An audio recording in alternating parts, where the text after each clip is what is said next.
বন্ধুরা, বিশ্বখ্যাত ফুটবল তারকা আশরাফ হাকিমির দেশ মরক্কোর নাম শুনলেই চোখের সামনে ভেসে ওঠে কাতার বিশ্বকাপের সেই অবিশ্বাস্য রূপকথা। কিন্তু আপনি কি জানেন, এই ফুটবল পাগল দেশটিতে এমন কিছু অদ্ভুত আর অন্ধকার বাস্তবতা রয়েছে যা শুনলে আপনার গায়ের পশম দাঁড়িয়ে যাবে। হ্যাঁ বন্ধুরা, মরক্কো এমন একটি দেশ যেখানে মানুষ নিজেকে ওই দেশের নাগরিক হিসেবে পরিচয় দিতে মাঝে মাঝে চরম সংকোচ বোধ করে। তাছাড়া ওই দেশে ভিক্ষাবৃত্তির চাইতেও বড় এবং নিরাপদ পেশা হিসেবে বেছে নেওয়া হয়েছে পতিতাবৃত্তিকে। তবে সবচেয়ে চমকে যাওয়ার মতো তথ্য হলো, এই দেশের পুরুষরা নারীদের চেয়েও বেশি যৌন আক্রমণের শিকার হয়। আর এই সব কিছু ছাপিয়ে একটা বিষয় আমাদের খুব অবাক করে যে এখানকার কিছু অঞ্চলের নারীরা তাদের স্বামীকে অন্য নারীর সাথে শেয়ার করতেও দ্বিধা করে না।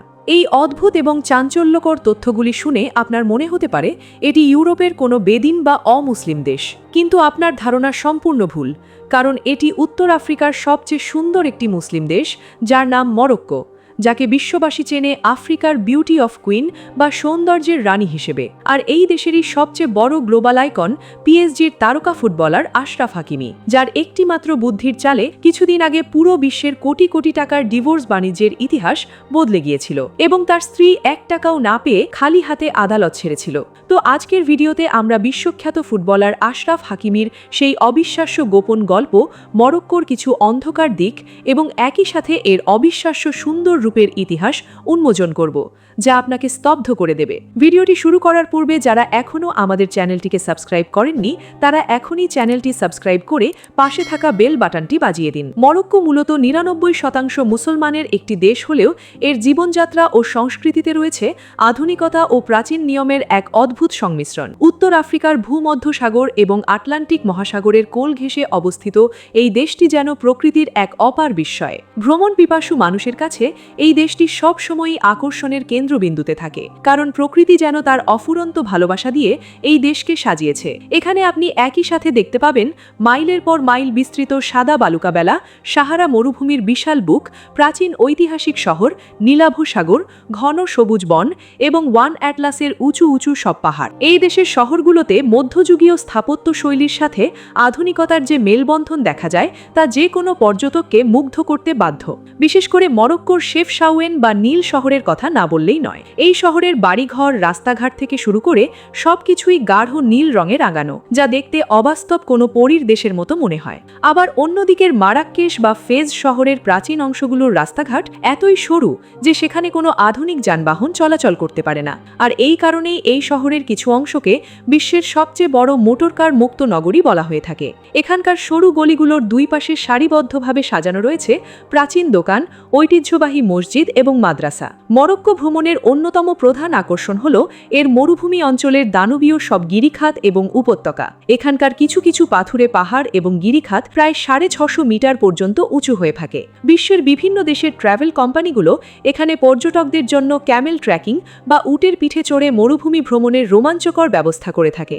বাহ্যিক সৌন্দর্যের আড়ালে এই দেশের ভেতরে লুকিয়ে রয়েছে নানান সামাজিক ও রাজনৈতিক অসঙ্গতি, যার মধ্যে প্রথম অসঙ্গতিটি হল এখানকার রাজতান্ত্রিক সংবিধান, যা ওখানকার আধুনিক তরুণ প্রজন্মের কাছে মোটেও পছন্দের না। মরক্কোর তরুণদের মতে তারা প্রতিনিয়ত এক চরম স্বাধীনতার অভাবে ভুগছেন।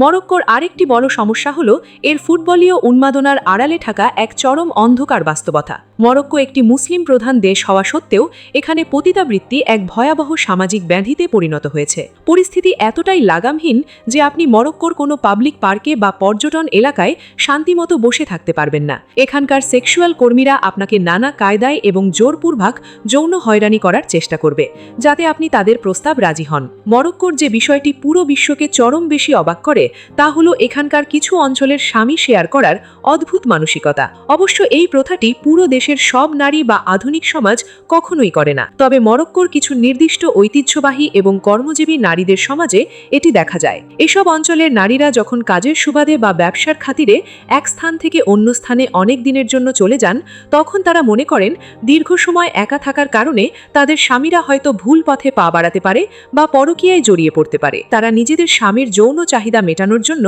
নিজ দায়িত্বে অন্য একজন নারীকে সাময়িকভাবে ঠিক করে দিয়ে যান। বিষয়টি আমাদের আধুনিক সভ্যতায় অত্যন্ত হাস্যকর ও অদ্ভুত মনে হলেও তাদের আদিম সংস্কৃতির কিছু অংশে এটিকে এক ধরনের সমাধান হিসেবে দেখা হয়। তবে সমস্ত নেতিবাচক বিতর্ককে বুড়ো আঙুল দেখিয়ে মরক্কো বিশ্বমঞ্চে বুক ফুলিয়ে দাঁড়ায় তাদের ফুটবলের হাত ধরে। 2022 সালের কাতার বিশ্বকাপে প্রথম আফ্রিকান ও আরব দেশ হিসেবে সেমিফাইনালে খেলে মরক্কো পুরো ফুটবল দুনিয়াকে কাঁপিয়ে দিয়েছিল। আর বর্তমান মরক্কোর ফুটবল ও সংস্কৃতির সবচেয়ে বড় এবং জনপ্রিয় গ্লোবাল আইকন হলেন defender Achraf Hakimi. Paris Saint Germain বা পিএসজির এই তারকা ফুটবলারকে নিয়ে সম্প্রতি পুরো বিশ্বে এক তোলপাড় সৃষ্টি হয়েছিল। আশরাফ হাকিমির স্ত্রী যখন আদালতে তার অর্ধেক সম্পত্তির দাবি করে ডিভোর্সের মামলা করেন, তখন আদালত অনুসন্ধান করে জানতে পারে আশরাফ হাকিমির নিজের নামে কোনো সম্পত্তিই নেই। হাকিমি তার ক্যারিয়ারের শুরু থেকেই আয়ের 80% টাকা এবং সমস্ত বাড়িগাড়ি তার মায়ের নামে রেজিস্ট্রি করে রেখেছিলেন, যার ফলে তার স্ত্রী আইনগতভাবে 1 টাকাও পাননি, বরং উল্টো হাকিমির মায়ের সম্পত্তি থেকে হাকিমিকে অর্থ সাহায্য নিতে হয়। হাকিমির মতো যুবকরাই প্রমাণ করে যে সমস্ত সামাজিক জটিলতার পরও মরক্কোর মানুষের রক্তে রয়েছে লড়াই করে জিতে যাওয়ার এক অবিশ্বাস্য ক্ষমতা। তো বন্ধুরা, আফ্রিকার এই রূপসী ও রহস্যময় দেশ মরক্কো এবং ফুটবল তারকা আশরাফ হাকিমি সম্পর্কে আপনার মূল্যবান মতামত কি তা কমেন্ট করে আমাদের অবশ্যই জানাবেন। ভিডিওটি ভালো লাগলে লাইক ও শেয়ার করতে ভুলবেন না এবং দেখা হবে পরবর্তী কোনো রোমাঞ্চকর ভিডিওতে।